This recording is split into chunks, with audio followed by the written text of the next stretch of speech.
allegations being made by US as far as any meddling by Russia. Remember, these are not new allegations. They've been made in the past as well. In the 2016 election between Hillary Clinton and Donald Trump, there were widespread allegations that Russia had tried to meddle in the US elections and tried to influence the outcome. Those allegations have come back as the election enters in its most decisive phase. Remember, a postal ballot phase begins in just a day, and ahead of that there are now fresh allegations coming in that Russia may be looking to meddle to influence the upcoming US presidential elections. Take a look at this report that tells you the story in greater detail. Announcing a new policy to restrict visa issuance to certain individuals who, acting on behalf of Kremlin-supported media organizations, use those organizations as cover for covert activities and are responsible for or complicit in these malign efforts.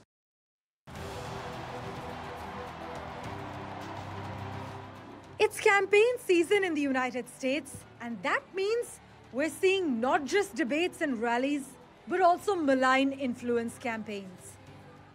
In what is being described as the Biden administration's most significant response yet to Russian interference efforts, the United States has made major announcements regarding Russia's alleged interference in the election and unveiled a new wave of sanctions, criminal charges, and seized more than 30 internet domains.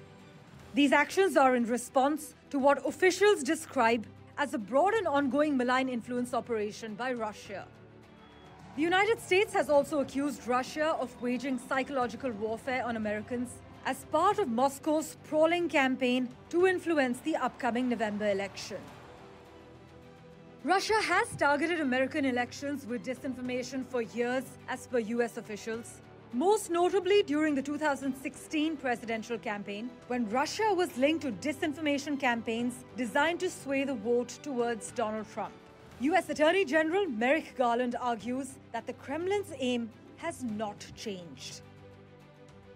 The United States is offering a $10 million reward for information pertaining to foreign interference in an American election. The department specifically said it was seeking information on a group known as Russian Angry Hackers did it.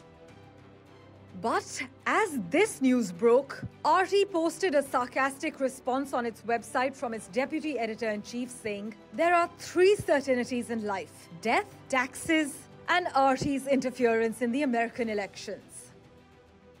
While American officials have stepped up their warnings about Russian election influence efforts, US intelligence believes the efforts could favor Republican nominee Donald Trump, whom Moscow views as a Ukraine skeptic. Experts, meanwhile, have also warned that artificial intelligence has made it easier for countries like Iran and China to sway US public opinion ahead of November's showdown. Parmeshwar Bava for NDTV World. All right, let's discuss the story in greater detail. Jeff Saldini, who's the national security correspondent at Voice of America, joins me on the broadcast. Jeff, now these are allegations that are not new, but what may have changed in the last 8 years since these allegations came to light is the fact that there's now technology that's more pervasive, that can actually cause more harm than at what it could have in 2016. How do you see this? And more importantly, what's the word coming in from the government on these charges and allegations?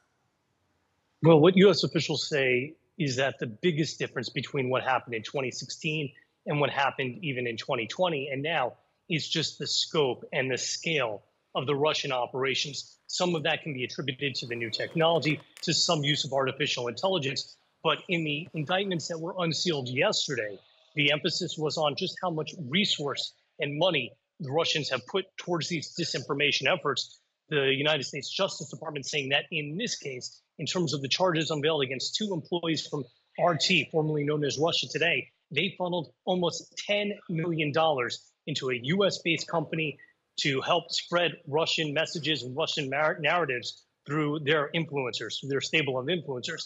And the Attorney General, Merrick Garland, has said that they expect that this is going to be part of the Russian playbook, that they're going to continue to do this. They're going to continue to apply resources in order to spread narratives that benefit Russia. In some cases, those are narratives that are anti-Ukraine. In some cases, as the U.S. intelligence community has said, that could be efforts to help boost the candidacy of former President Donald Trump. And in some cases, it's just to create more divisiveness, some more discord in American society.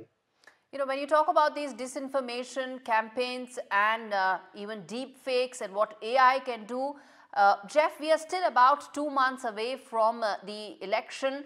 And do you expect, or, you know, when you've been speaking to your sources within the administration and within the government, are they saying that, you know, some of this could actually become louder, more pronounced as we go nearer towards the actual election date? They're expecting that it will become louder and more pronounced. They also say that they are on guard for what could happen after the election itself. Look, it's not just Russia, but Iran as well has been very active, very aggressive, according to U.S. officials, in this election cycle. And part of their goal is to create the discord and the divisiveness. And to do that, they are very possibly going to target what happens on election day and perhaps spread narratives, spread propaganda, and on social media and other ways to create confusion and concern about the results of the election itself. So election officials are bracing for that possibility as well. Jeff, very quickly, any word coming in from the Trump team? Because, you know, allegations and charges pretty much go up to the Trump team. I haven't heard anything directly from the Trump campaign on these allegations. We've heard some response, though, from the conservative media influencers who are allegedly part or targeted by this Russian disinformation campaign. And they've been saying online in posts that they are victims of this, that they were unaware of where the money was coming from. They weren't told. And they said even with the money that had been funneled to their media company, the media company that they work for from Russia, they retain control over their shows and their views and are trying to downplay it, saying that they are victims and not collaborators in any sense. All right, Jeff Selden, appreciate you joining us live on the broadcast with those details. In fact, let's now get in the other voice on this story, which is what exactly are Russia and Russia Today saying about it, because these allegations are about them. Russia Today's chief producer joins me on the broadcast, Dmitry Leontiev, joining me to talk to us about, and tell us more about what Russia thinks about these allegations. These are very serious charges that have been made, Dmitry, and this is not the first time that have been made by the US government. They've been made in the past as well. I will be glad to answer all your questions, but before this, I want your viewers to understand that the speaker that spoke before him, I only heard him, I didn't see him, works for Voice of America. It gets money directly paid from the State Department, and I find it a little bit laughable that the person who works and gets paid by the State Department is commenting on the State Department's decisions.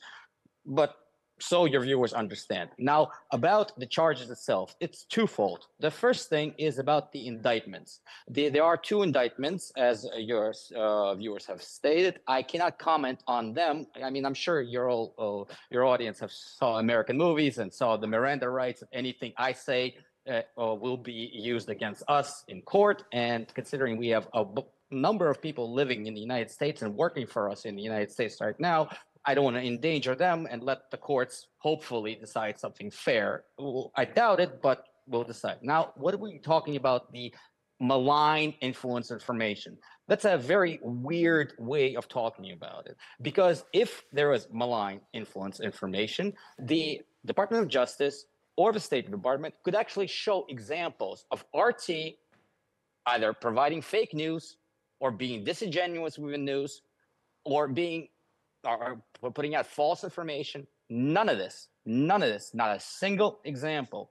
They're using buzzwords, and we believe they're using this because RT is a thorn in the State Department side, in the American government. Every election, and you stated this before very truly, in 2016, in 2020, in 2024, no, the difference, they Dimitri, bring up is Russian that now malign influence. AI can actually allow deep fakes to be created, which can be as close to reality as possible. So that's the distinction. Technology, march of technology has this downside as well.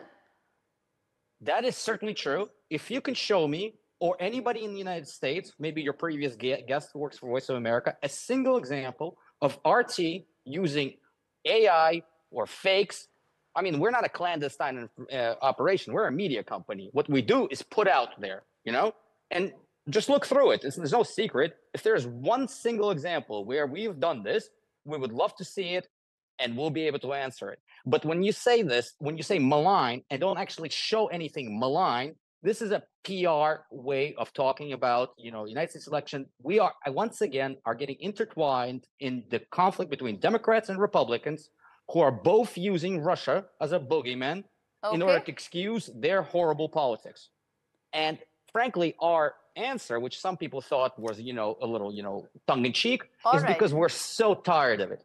Well, you cannot accuse me of not giving you enough time to respond and to talk about the other side. So we at NDTV have been putting out both sides to this story, and we've given you your airtime as well.